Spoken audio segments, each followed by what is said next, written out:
a question that comes up a lot in the spiritual community, in the healing community, in the growth community is how do I insert blank?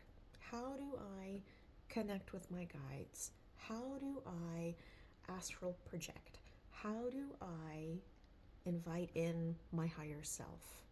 How do I find my purpose? And people want to take a very humanistic approach, a very linear approach to this.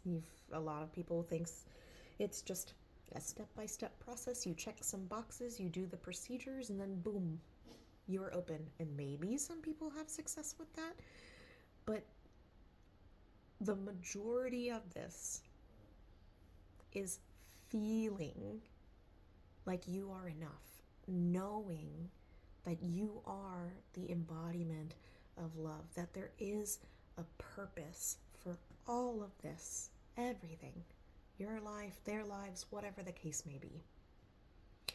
And if you have not yet gotten to a space where you can clear yourself out of the learned behaviors, of the belief systems that others have imparted upon you, of the doubt and the shame and the guilt and resentment, if you have not learned how to hollow yourself out, you will not be a whole being to connect with that higher power that is unconditional love.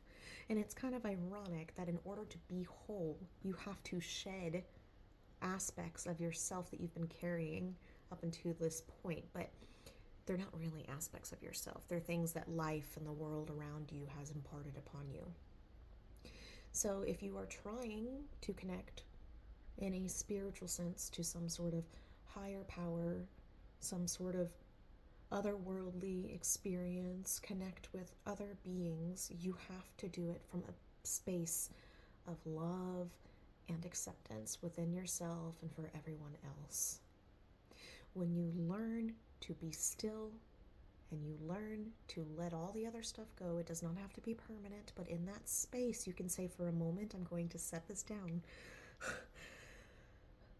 When you can learn to let that go, then you can ask for that connection at will, for it to come forward, and you can have that line of communication begin to open. But it is not until you are willing to let those things go will that be successful. Meditate, journal, speak it out loud, whatever the case may be. Whatever's holding you back from a space of love for anything, everything, and all that is. You have to release everything that isn't so that you can connect.